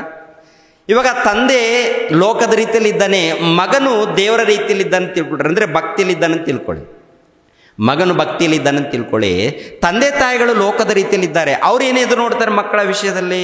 ಏನಪ್ಪ, ನಿನ್ನನ್ನು ಚೆನ್ನಾಗಿ ಓದಿಸಿದ್ದೀನಿ, ವಿದ್ಯಾವಂತನಾಗಿ ಮಾಡಿದ್ದೀನಿ, ನೀನು ದೊಡ್ಡ ಇಂಜಿನಿಯರ್ ಆಗಬೇಕು, ತಿಂಗಳ ಸಂಪಾದನೆ ಮಾಡಿರುವಂಥ ಆಸ್ತಿ ಹಣವನ್ನು ತಂದು ಕೊಡಬೇಕು ಅಂತೇಳಿ ತಂದೆ ತಾಯಿಗಳು ಹೇಳುವಾಗ ಈ ಮಗನು ಭಕ್ತನಾಗಿದ್ದಾನೆ, ಸ್ವಲ್ಪ ಕೊಡ್ತಾ ಇರ್ತಾನೆ. ಆಮೇಲೆ ನಾನು ಅಪ್ಪ ಸುವಾರ್ತೆಗೆ ಹೋಗ್ಬೇಕಪ್ಪ, ಅಲ್ಲಿ ಸೇವೆ ಮಾಡಬೇಕಪ್ಪ, ಇನ್ನೊಬ್ಬರು ನೋಡ್ಕೋಬೇಕಪ್ಪ ಅಂತೇಳಿ ಈ ಭಕ್ತಿಯಲ್ಲಿ ಇದ್ದಂಥ ಈ ಭಕ್ತನು ಈ ರೀತಿ ಖರ್ಚು ಮಾಡುವಾಗ ತಂದೆ ತಾಯಿಗಳು ಇಷ್ಟಪಡ್ತಾರೆ. ಏನಂತಾರೆ? ನೀನು ಯಾವ ಪ್ರಾರ್ಥನೆಗೆ ಹೋಗ್ತೀಯ? ನೀನು ಎಲ್ಲಿಗೆ ಹೋಗ್ತೀಯ? ಅವನೇನೋ ನಿಮಗೆ ನಿಮ್ಮ ಫಾದರು ಇಲ್ಲ ನಿಮ್ಮ ಬೋಧಕನು ಏನೋ ಮರಳು ಮಾಡಿದ್ದಾನೆ, ಅದಕ್ಕೆ ನೀನು ಈ ಥರ ಮಾಡ್ತಾ ಇದೀಯ ಮಗನೇ, ಬೇಡ ಮಗನೇ, ಅಲ್ಲಿ ಹೋಗಬೇಡ. ಇಲ್ಲಪ್ಪ, ನಾನು ದೇವರನ್ನ ತಿಳ್ಕೊಂಡಿದ್ದೀನಪ್ಪ, ನನ್ನ ಹೃದಯದಲ್ಲಿ ದೇವರಿದ್ದಾರಪ್ಪ, ನಾನು ಪ್ರಾರ್ಥನೆಯಲ್ಲಿರ್ತೀನಿ, ಎಲ್ಲರಿಗೋಸ್ಕರ ಪ್ರಾರ್ಥನೆ ಮಾಡ್ತೀನಿ, ದೇವರ ವಾಕ್ಯವನ್ನು ತಿಳಿಯದ ಜನರಿದ್ದಾರೆ, ಬಡವರಿದ್ದಾರೆ, ಅಪ್ಪ ನಾನು ಕನಿಷ್ಠ ಪಕ್ಷದಲ್ಲಿ ಸ್ವಲ್ಪ ಆದರೂ ಅವ್ರಿಗೆ ಸಹಾಯ ಮಾಡ್ತೀನಪ್ಪ ಅಂತೇಳಿ ಈ ರೀತಿ ಸಿದ್ಧರಾದರೆ ತಂದೆ ತಾಯಿಗಳು ಒಪ್ಕೊಳ್ತಾರೆ. ಏನಾಗುತ್ತೆ ಅಲ್ಲಿ ವಿಭೇದಗಳು ಉಂಟಾಗುತ್ತೆ. ಹೌದಲ್ಲ? ಒಪ್ಪಿಕೊಳ್ತಾರ ಅಥವಾ ವಿಭೇದಗಳು ಉಂಟಾಗುತ್ತಾ? ನೀನು ಪ್ರಾರ್ಥನೆ ಹೋಗೋದು ಬೇಡ, ಏನು ಬೇಡ, ಒಟ್ಟಿನಲ್ಲಿ ನೀನು ಕೆಲಸ ಮಾಡಬೇಕು, ಖಂಡಿತವಾಗಿ ಕೊಡಲೇಬೇಕು. ಕೇಳಿಲ್ಲ ಅಂದರೆ ಅವಾಗ ಏನು ಮಾಡ್ತಾರೆ? ನೀನು ಬೇಡ, ನಿನ್ನ ಸವಾಸ ಬೇಡ, ಹೊರಟೋಗು ಅಂತ ಹೇಳ್ತಾರೆ. ಅಂದರೆ ಅಲ್ಲಿ ನೋಡಿ ಪ್ರಿಯರಾದ ದೇವ್ರ ಮಕ್ಕಳಿರ, ವಿಭೇದಗಳನ್ನು ಉಂಟಾಗುತ್ತೆ ಅಂದಾಗ ಭಕ್ತಿಯಿಂದ ನಡ್ಕೊಂಡಾಗ ಅವರ ಮಧ್ಯದಲ್ಲಿ ಈ ರೀತಿ ಬರುತ್ತೆ. ಇವಾಗ ಕುಟುಂಬ ಸಹಿತವಾಗಿ ದೇವರನ್ನು ತಿಳ್ಕೊಂಡು ದೇವರನ್ನ ನಂಬಿಕೊಂಡು ಭಕ್ತಿಯಿಂದ ನಡ್ಕೊಂಡ್ರೆ ಹೇಗಿರುತ್ತೆ? ಇವಾಗ 25 ವರ್ಷ ಆಯಿತು. ಎಷ್ಟು ವರ್ಷ ಆಯಿತು ನಾನು ನಂಬಿಕೊಂಡು ಕ್ರಿಸ್ತನನ್ನು? 25 ವರ್ಷ ಆಯಿತು. ನಾನು ಕುಟುಂಬ ಸಹಿತವಾಗಿ ಎಲ್ಲರೂ ಕೂಡ ಇದ್ದೀವ? ಕುಟುಂಬ ಸಹಿತವಾಗಿ ಸುವಾರ್ತೆ ಹೋಗ್ತೀವಿ, ಕುಟುಂಬ ಸಹಿತವಾಗಿ ದೇವರ ಕೆಲಸ ಮಾಡ್ತೀವಿ, ಕುಟುಂಬ ಸಹಿತವಾಗಿ ಏನಿದೆಯೋ ಇದ್ದದರಲ್ಲಿ ತೃಪ್ತಿ ಪಡ್ತೀವಿ, ಹೋಗ್ತಾ ಇರ್ತೀವಿ. ಇವಾಗ ನಮ್ಮ ಮಧ್ಯದಲ್ಲಿ ಏನಾದರೂ ವಿಭೇದಗಳಿದೆಯಾ? ಮಕ್ಕಳ ಮಧ್ಯದಲ್ಲಿ, ನನ್ನ ಮಧ್ಯದಲ್ಲಿ ವಿಭೇದಗಳೇನಿದೆಯಾ? ಅವರು ಕೆಲಸ ಮಾಡ್ತಾರೆ, ನಾನು ಕೆಲಸ ಮಾಡ್ತೀನಿ, ಅವರು ಸೇವೆ ಮಾಡ್ತಾರೆ, ನಾನು ಸೇವೆ ಮಾಡ್ತೀನಿ, ಅವ್ರ ಕೈಲಾದ ಮಷ್ಟಿಗೆ ಅವ್ರು ಮಾಡ್ತಾರೆ, ನನ್ನ ಕೈಲಾದ ಮಷ್ಟಿಗೆ ನಾನು ಮಾಡಿದಾಗ ಏನಾಗುತ್ತೆ? ಅಲ್ಲಿ ಸಮಾಧಾನವಾಗಿ ಹೊರಟೋಗುತ್ತೆ. ಎಲ್ಲಿ ನಾನು ವಿರುದ್ಧವಾಗಿ ನಡ್ಕೊಂಡಾಗ, ಮಕ್ಕಳು ಭಕ್ತಿಯಲ್ಲಿದ್ದಾಗ ಅವ್ರು ನನಗೆ ಎದುರು ಉತ್ತರ ಮಾತಾಡ್ತಾರೆ. ನಾನು ಭಕ್ತಿಯಲ್ಲಿ ಇಲ್ಲದೆ ಹೋದರೆ ಅವರು ನನಗೆ ಎದುರು ಉತ್ತರ ಮಾತಾಡ್ತಾರೆ. ಅವರು ಭಕ್ತಿಯಲ್ಲಿ ಇಲ್ಲದೆ ಹೋದರೆ ನಾನು ಮಾತಾಡಬೇಕಾಗುತ್ತೆ, ಎಚ್ಚರಿಕೆ ಹೇಳಬೇಕಾಗುತ್ತೆ. ಯಾವಾಗ ಅಲ್ಲಿ ಎಚ್ಚರಿಕೆ ಮಾತುಗಳು ಹೇಳಿದಾಗ ಅದಕ್ಕೆ ಒಳಪಟ್ಟರೆ ಮುಗೀತು. ಮಕ್ಕಳು ಒಳಪಟ್ಟರೆ, ತಪ್ಪು ಮಾಡಿದಾಗ ಮಕ್ಕಳು ಒಳಪಟ್ಟರೆ ಮುಗೀತು, ಸೆಟ್ಟಾಯಿತು, ರೆಡಿ ಆಯಿತು.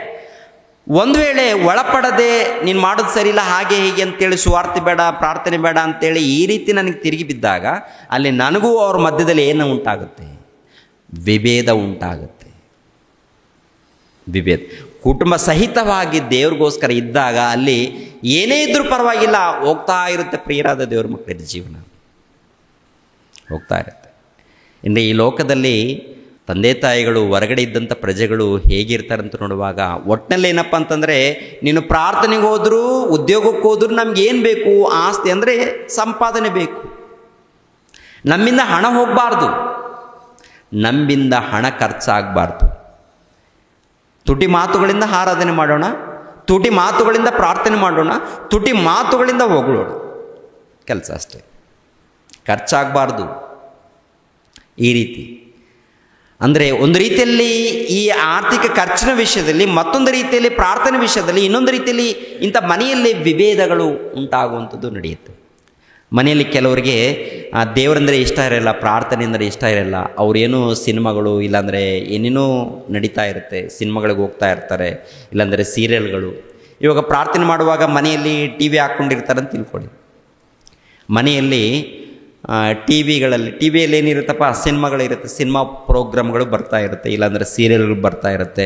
ಅದರಲ್ಲಿ ಯಾರಾದರೂ ಒಬ್ಬ ಭಕ್ತನು, ತಂದೆ ಭಕ್ತನಾಗಿದ್ದಾನಂತೇಳಿ, ಏನಪ್ಪ ನೀವು ಅದು ಸಿನಿಮಾಗಳು ಬಿಟ್ಬಿಟ್ರಿಪ್ಪ, ಅದನ್ನು ತೆಗೆದುಬಿಟ್ರಿಪ್ಪ, ಅದು ಬೇಡ, ಯಾಕಂದರೆ ನಾನು ಪ್ರಾರ್ಥನೆಯಲ್ಲಿ ಇರಬೇಕು, ನಾನು ಭಕ್ತಿಯಲ್ಲಿ ಇರಬೇಕು, ನಾನು ದೇವರನ್ನ ಘನಪಡಿಸ್ಬೇಕಂತೇಳಿ ಈ ರೀತಿ ಹೇಳಿದಾಗ ಇನ್ನು ದೊಡ್ಡ ಭಕ್ತನೇ ನೀನು. ಸಿನಿಮಾ ನೋಡೋಕ್ಕೆ ಬಿಡಲ್ಲ, ಸಿನಿಮಾ ನೋಡೋಕ್ಕೆ ಬಿಡಲ್ಲ, ಹಾಡುಗಳನ್ನು ನೋಡೋಕ್ಕೂ ಬಿಡಲ್ಲ, ಸೀರಿಯಲ್ಗಳನ್ನು ನೋಡೋಕ್ಕೂ ಬಿಡಲ್ಲ. ನೀನೆಂಥ ಭಕ್ತನು? ಅದಕ್ಕೆ ನೀನು ಇಲ್ಲಿರಬೇಡ, ದೂರ ಹೋಗು ಅಂತೇಳಿ ಈ ರೀತಿ ಕಿರಿಕಿರಿ ಮಾಡ್ತಾರೆ, ಮಾಡಲ್ಲ. ಈ ರೀತಿ ವಿಭೇದ ಉಂಟಾಗುತ್ತೆ ರೀ. ಖಡ್ಗ ಅಂದರೆ ಬೇರೆ ಏನಲ್ಲ, ದೇವರು ಖಡ್ಗ ಹಾಕೋದಕ್ಕೆ ಬಂದಿದ್ದೀನಿ ಅಂತ ಹೇಳಿದರೆ, ಖಡ್ಗ ಅಂದರೆ ಏನು? ದೇವರ ವಾಕ್ಯ. ಈ ದೇವರ ವಾಕ್ಯ ಅವರ ಮಧ್ಯದಲ್ಲಿದ್ದಾಗ, ಅವರ ಹೃದಯದಲ್ಲಿದ್ದಾಗ ಇಂಥ ವಿಭೇದಗಳು ಉಂಟಾಗುತ್ತೆ, ಇಂಥ ಭೇದಗಳು ಉಂಟಾಗುತ್ತೆ ಒಬ್ರಿಗೊಬ್ರು. ಅಂದರೆ ಒಬ್ಬರು ಭಕ್ತರಿದ್ದರೆ, 4 ಜನ ಭಕ್ತಹೀನರಿದ್ದರೆ ಅವರ ಮಧ್ಯದಲ್ಲಿ ವಿಭೇದಗಳು. ಎಲ್ಲರೂ ಭಕ್ತರಾಗಿದ್ದರೆ ಒಳ್ಳೆಯದಾಗುತ್ತೆ ಕೆಟ್ಟದಾಗುತ್ತೆ ಹೇಳಿ ಪ್ರಿಯರೇ? ಯಾರಿಗೆ ಕೆಟ್ಟದಾಗುತ್ತೆ? ಭಕ್ತರಾಗಿದ್ದರೆ ಒಂದು ಚಿಕ್ಕ ಇರುವೆಗೂ ಕೂಡ ಮೋಸ ಆಗಲ್ಲ. ಭಕ್ತರಾಗಿ ನಡ್ಕೊಂಡ್ರೆ ಚಿಕ್ಕ ಇರುವೆಗೂ ಕೂಡ ಮೋಸ ಆಗಲ್ಲ.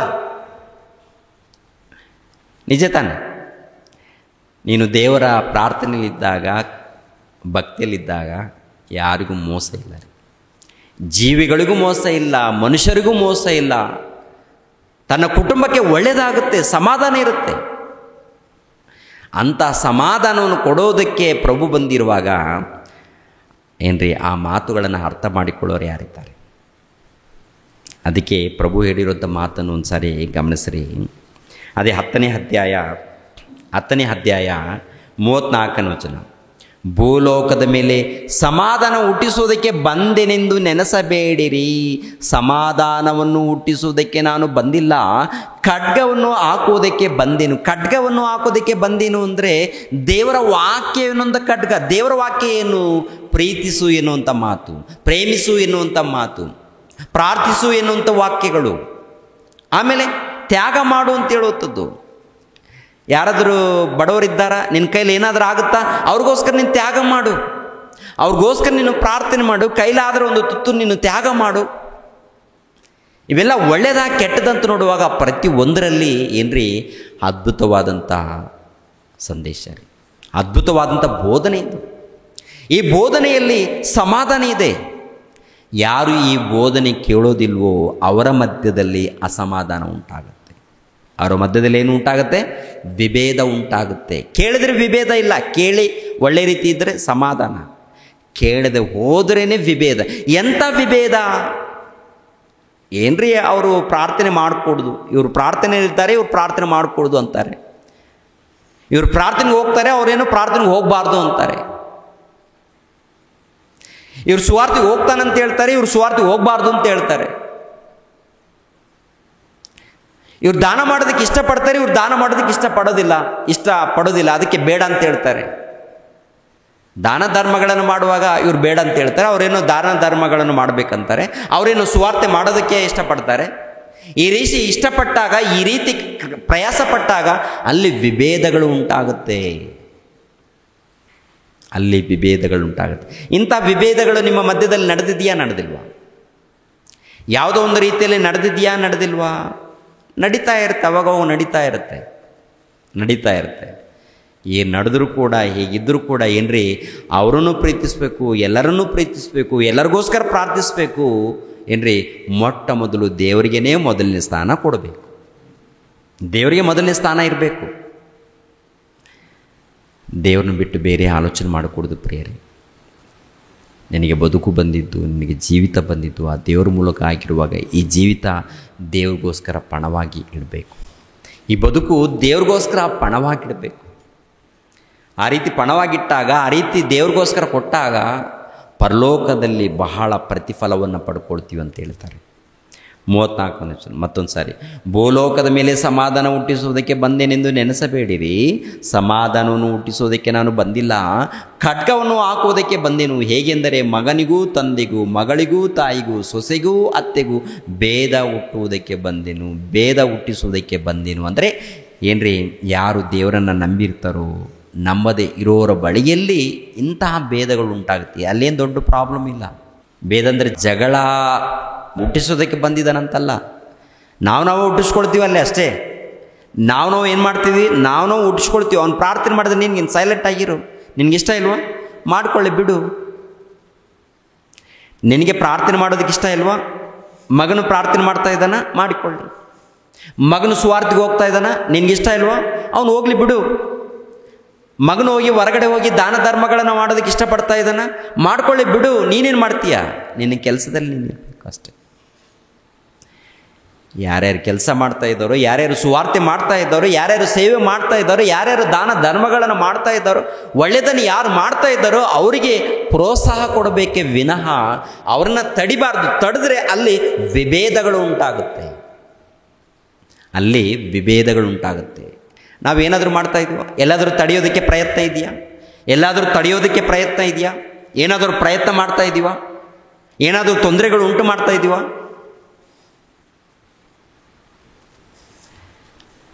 ದೇವರ ಕೆಲಸದಲ್ಲಿ ಯಾರು ಕೂಡ ಆತಂಕ ಪಡಿಸ್ಕೂಡ್ದು. ದೇವರ ಕೆಲಸ ಯಾರು ಮಾಡಿದ್ರು ಕೂಡ ಮಾಡಲಿ, ದೇವರ ಜ್ಞಾನ ಕಲಿತಾರ ಕಲೀಲಿ, ದೇವರ ಜ್ಞಾನ ಕಲೀಲಿ, ದೇವರ ಸುವಾರ್ತೆಗೋಸ್ಕರ ಪ್ರಯಾಸ ಪಡಲಿ, ಕಷ್ಟಪಡಲಿ, ಸುವಾರ್ತೆ ಮಾಡಲಿ. ಎಲ್ಲರೂ ಕೂಡ ಸಿದ್ಧರಾಗಬೇಕು. ಎಲ್ಲರೂ ಸಿದ್ಧರಾಗಬೇಕಾ? ಮನೆ ಮಠ ಬಿಟ್ಟು ಸಿದ್ಧರಾಗಿ ಅಂತ ನಾವು ಹೇಳ್ತಾ ಇಲ್ಲ. ನಿಮ್ಮ ಮನೆಯನ್ನು, ನಿನ್ನ ಕುಟುಂಬವನ್ನು ನೋಡಿಕೊಂಡು ನೀನು ಸಿದ್ಧನಾಗಬೇಕಲ್ಲ. ನಿನ್ನ ಕುಟುಂಬವನ್ನು ಪೋಷಿಸುವಂಥ ಜವಾಬ್ದಾರಿ ಇದೆ, ನೋಡ್ಕೊಳ್ಬೇಕು. ಮೊದಲನೇದಾಗಿ ನೀನು, ನಿನ್ನ ಕುಟುಂಬ, ಆಮೇಲೆ ಹೊರಗಡೆ ಹೋಗಬೇಕಾಗತ್ತೆ. ದೇವರೇನು ಕುಟುಂಬವನ್ನು ಬಿಟ್ಟು ಹೋಗು ಅಂತ ಹೇಳಿಲ್ಲ ರೀ. ಕುಟುಂಬವನ್ನು ನೋಡು, ಕುಟುಂಬದಗೋಸ್ಕರ ಪ್ರಯಾಸ ಪಡು ಅಂತ ಹೇಳ್ತಾರೆ. ಅದು ಪ್ರಿಯರ ದೇವರ ಮುಖೀರ ಅರ್ಥ ಮಾಡಿಕೊಂಡ್ರೆ ಅದ್ಭುತ ರೀ. ಎಲ್ಲರ ಮಧ್ಯದಲ್ಲಿ ತಾಯಿ ಮಗಳು, ಅತ್ತೆ ಸೊಸೆ, ಅವರು ಕೂಡ ದೇವರ ಧ್ಯಾನದಲ್ಲಿ ಭಕ್ತಿಯಲ್ಲಿದ್ದರೆ ತೊಂದರೆ ಇಲ್ಲ. ದೇವರ ಧ್ಯಾನದಲ್ಲಿ ಭಕ್ತಿಯಲ್ಲಿದ್ದರೆ ತೊಂದರೆ ಇದೆಯಾ? ಇಲ್ಲ. ಯಾವಾಗ ಇಬ್ಬರಲ್ಲಿ ಒಬ್ಬರು ದೇವರ ವಾಕ್ಯವನ್ನು ಮೀರಿದ್ರೇ ತೊಂದರೆಗಳು ಬರುತ್ತೆ. ಇಬ್ಬರು ದೇವರ ವಾಕ್ಯವನ್ನು ಧ್ಯಾನಿಸಿದ್ರೆ ಹೇಗಿರ್ತೇವ? ಅತ್ತೆ ಸೊಸೆ ಅಲ್ಲ, ತಾಯಿ ಮಕ್ಕಳು. ತಾಯಿ ಮಕ್ಕಳ ಮಧ್ಯದಲ್ಲಿ ವಿಭೇದಗಳು ಉಂಟಾಗುತ್ತಾ? ತಾಯಿ ಮಕ್ಕಳ ಮಧ್ಯದಲ್ಲಿ ಈಗಿನ ಕಾಲದಲ್ಲಿ ಕೂಡ ತಾಯಿ ಪ್ರಾರ್ಥನೆಗೆ ಹೋದರೆ ಮಗಳು ಬರಲ್ಲ, ಮಗಳು ಪ್ರಾರ್ಥನೆಗೆ ಹೋದರೆ ತಾಯಿಗೆ ಇಷ್ಟ ಆಗಲ್ಲ, ತಂದೆ ಪ್ರಾರ್ಥನೆಗೆ ಹೋಗಿ ಸುವಾರ್ತೆಗೆ ಹೋದರೆ ಮಕ್ಕಳಿಗೆ ಇಷ್ಟ ಆಗಲ್ಲ, ಮಕ್ಕಳು ಹೋದರೆ ತಂದೆ ತಾಯಿಗಳಿಗೆ ಇಷ್ಟ ಆಗಲ್ಲ. ಈ ರೀತಿ ಇರುತ್ತೆ. ಯಾಕೆ ಇಷ್ಟ ಆಗಲ್ಲ? ಒಳ್ಳೆಯದನ್ನು ಮಾಡೋದಕ್ಕೆ ಇಷ್ಟ ಇಲ್ವಾ? ಇಷ್ಟ ಇಲ್ಲದ ಹೋದರೆ ಪರಲೋಕ ಸಿಗುತ್ತಾ? ಸ್ವರ್ಗದಲ್ಲಿ ಹೆಜ್ಜೆ ಆಗ್ತೀವ? ಸ್ವರ್ಗದಲ್ಲಿ ನಾವು ಹೆಜ್ಜೆ ಆಗ್ತೀವ? ಇಲ್ಲ ರೀ. ಸ್ವರ್ಗವನ್ನು ಕಳ್ಕೊಳ್ತೀವಿ, ಪರಲೋಕವನ್ನು ಕಳ್ಕೊಳ್ತೀವಿ. ನಿಮ್ಮ ಕೆಲಸ, ನಿಮ್ಮ ಮಾತು, ನಿಮ್ಮ ಪ್ರವರ್ತನೆ ವಾಕ್ಯಕ್ಕೆ ಭಿನ್ನವಾಗಿದೆಯಂದರೆ ನೀವು ಪರಲೋಕವನ್ನು ಕಳ್ಕೊಳ್ತಾ ಇದ್ದೀರಿ ಅಂತ ಅರ್ಥ ರೀ. ಏನ್ಮಾ ಅರ್ಥ ಆಗುತ್ತಾ? ನಿಮ್ಮ ಮಾತುಗಳು ಹೇಗಿರಬೇಕು? ವಾಕ್ಯದ ಪ್ರಕಾರ ಇರಬೇಕು, ದೇವರು ಇಷ್ಟಪಡುವಂಥ ರೀತಿಯಲ್ಲಿ. ಕ್ರಿಯೆಗಳು ಹೇಗೆ ಇರಬೇಕು? ಕುಟುಂಬದಲ್ಲಾಗಿರ್ಬೋದು, ಹೊರಗಡೆ ಆಗಿರ್ಬೋದು. ನಾವು ಕಲಿಬೇಕು. ನಮ್ಮಲ್ಲಿ ಇಲ್ವಾ? ಕಲಿಬೇಕು. ಇಲ್ಲದೆ ಹೋದರೆ ನಾವು ಮೋಸ ಹೋಗ್ತೀವಿ. ಇಲ್ಲದೆ ಹೋದರೆ ನಾವು ಪರಲೋಕಕ್ಕೆ ಹೋಗಲ್ಲ, ಸ್ವರ್ಗಕ್ಕೆ ನಾವು ಹೆಜ್ಜೆ ಹಾಕಲ್ಲ. ಸ್ವರ್ಗಕ್ಕೆ ಹೆಜ್ಜೆ ಹಾಕಬೇಕಾದ್ರೆ ಖಂಡಿತವಾಗಿ ವಾಕ್ಯಗಳನ್ನು ಪಾಲಿಸ್ಬೇಕಂತ ಹೇಳ್ತಾರೆ. ಏನ್ರಿ, ಯೇಸು ಕ್ರಿಸ್ತರು ಸುವಾರ್ತೆ ಮಾಡುವಾಗ ಮನೆಯಲ್ಲಿ ಏನಾದರೂ ನಂಬಿದ್ದಾರೆ ಯಾರಾದರೂ? ಯೇಸು ಕ್ರಿಸ್ತರು ಸುವಾರ್ತೆ ಮಾಡೋದಕ್ಕೆ ಹೋದಾಗ ಸ್ವಂತ ಕುಟುಂಬದಲ್ಲಿ ಯಾರು ನಂಬಿದ್ದಾರೆ? ತಮ್ಮಂದಿರು ನಂಬಿಲ್ವಂತೆ ರೀ. ಯಾಕೆ ನಂಬಿಲ್ಲ? ಇವರು ಹೊರಗಡೆ ಇದ್ದಂಥ ಜನರನ್ನು ಕಾಪಾಡೋದಕ್ಕೆ ಅಲ್ಲಿ ಸುವಾರ್ತೆ ಮಾಡ್ತಾ ಇದ್ದಾರೆ. ಮತ್ತು ಇವರು ಕೂಡ ಕುಟುಂಬ ಸಹಿತವಾಗಿ ಬರಬೇಕಾಗಿತ್ತು. ಅವಾಗ ಅವ್ರಿಗಿಷ್ಟ ಇಲ್ಲ. ಏನಿದೆ, ಒಂದು ರೀತಿಯಲ್ಲಿ ಹೊಟ್ಟೆ ಕಿಚ್ಚು ಅನ್ಬೋದು ತಮ್ಮಂದರಿಗೆ. ಅಲ್ಲೆಲ್ಲಿ ಸುವಾರ್ತೆ ಮಾಡ್ತಾ ಇದ್ದಾರೆ, ಅವರೆಲ್ಲರಿಗೂ ಒಳ್ಳೇದು ಮಾಡ್ತಾ ಇದ್ದಾರೆ, ನಮ್ಮ ಬಗ್ಗೆ ಏನು ವಿಚಾರಣೆ ಮಾಡ್ತಾ ಇಲ್ಲ, ನಮ್ಮ ಬಗ್ಗೆ ಏನು ಚಿಂತೆ ಇಲ್ಲ ಅವರಿಗೆ, ಅಷ್ಟೇ ಅಲ್ವಾ? ಮನೆಯಲ್ಲಿ ತಮ್ಮಂದಿರೋ ಅಣ್ಣನ ಮೇಲೆ ಒಂದು ರೀತಿಯಲ್ಲಿ ವಿಭೇದವನ್ನು ಉಂಟು ಮಾಡ್ತಾ ಇದ್ದಾರೆ ಅಂದರೆ ಏನಿರ್ಬೋದು? ನಮ್ಮ ಬಗ್ಗೆ ಏನು ಯೋಚನೆ ಮಾಡ್ತಾ ಇಲ್ಲ, ಹೊರಗಡೆ ಹೋಗ್ತಾ ಇದ್ದಾನೆ, ಸುವಾರ್ತೆ ಅಂತ ಇದ್ದಾನೆ, ದೇವರ ಜ್ಞಾನ ಅಂತ ಇದ್ದಾನೆ, ದೇವರ ಕೆಲಸ ಅಂತ ಇದ್ದಾನೆ. ನಮ್ಮ ಕುಟುಂಬ, ನಮ್ಮ ಬಗ್ಗೆ ಚಿಂತೆ ಇಲ್ಲ ಅವರಿಗೆ, ಅಣ್ಣನಿಗೆ ಅಷ್ಟೇ ರೀ. ಪ್ರಿಯರ ದೇವ್ರ ಮಕ್ಕಳಿರ, ಅವ್ರ ಮನೆಯಲ್ಲೇ ಪ್ರಾರಂಭವಾಗಿದೆ. ಆಮೇಲೆ ಯೇಸುಪ್ರಭು ಪರಲೋಕ ಹೋದ್ಮೇಲೆ ತಮ್ಮಂದಿರು ಅರ್ಥ ಮಾಡಿಕೊಂಡಿದ್ದಾರೆ, ಸುವಾರ್ತೆಗೋಸ್ಕರ ಮುಂದೆ ಬಂದಿದ್ದಾರೆ. ಅದು ನಡೆದಿದೆ. ಈ ದಿನಗಳಲ್ಲಿ ಪ್ರಿಯರ ದೇವ್ರ ಮಕ್ಕಳಿರ, ನಾವೆಲ್ಲರೂ ಏನ್ರಿ ಸುವಾರ್ತೆಗೋಸ್ಕರ ಕಷ್ಟಪಡಬೇಕಂದ್ರೆ ನಿಮ್ಮನ್ನು ನೀವು ನಿರಾಕರಿಸ್ಕೊಳ್ಬೇಕು ಅಂತ. ನಿಮ್ಮನ್ನು ನೀವು ನಿರಾಕರಿಸ್ಕೊಳ್ಬೇಕಂದ್ರೆ ದೇವರ ಕೆಲಸ ಇದೆಯಾ? ದೇವರ ಕೆಲಸ ಇದೆಯಾ? ಆ ಸಮಯದಲ್ಲಿ ಎಷ್ಟು ದೂರ ಆದರೂ ಪರವಾಗಿಲ್ಲ, ಎಷ್ಟು ಕಷ್ಟ ಇದ್ದರೂ ಪರವಾಗಿಲ್ಲ, ನಾವು ಸಿದ್ಧರಾಗಬೇಕು.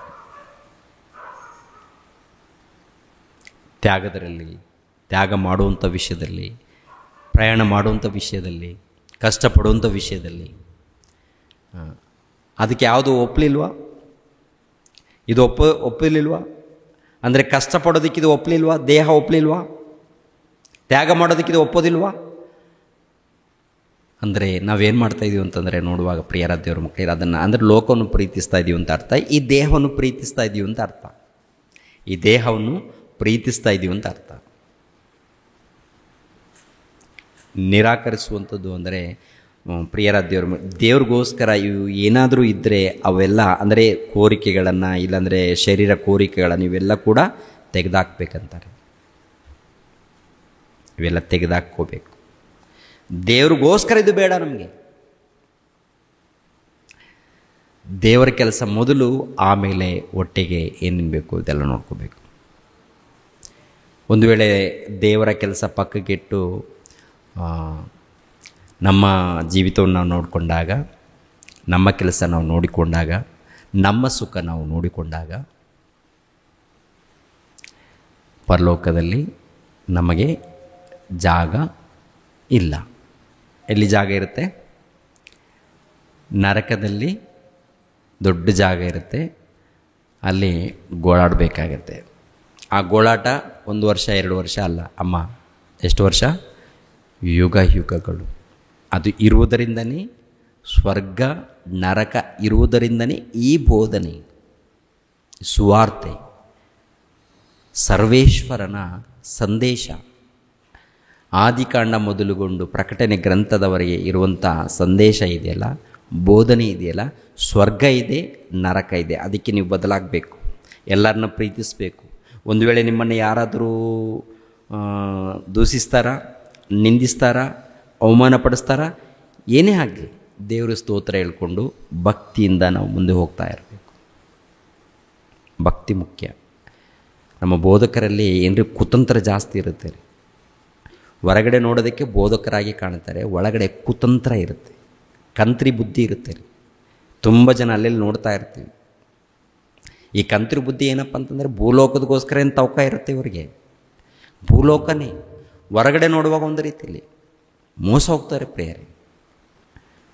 ದೇವರು ಯಾವಾಗ ಏನು ಕೊಡಬೇಕೋ ಕೊಡ್ತಾರೆ. ದೇವರು ಯಾವಾಗ ಏನೇನು ಕೊಡಬೇಕೋ ಕೊಡ್ತಾರೆ. ಈ ಲೋಕದ ವಿಷಯದಲ್ಲಿ ತವಕಪಟ್ಟು ಕುತಂತ್ರದಿಂದ, ಮಾಯದಿಂದ ಮರುಳು ಮಾಡಿ ಮೋಸ ಮಾಡಿದ್ರೆ ಇವರೆಲ್ಲರಿಗೆ ಕಠಿಣವಾದ ತೀರ್ಪು ಇರುತ್ತಾರೆ.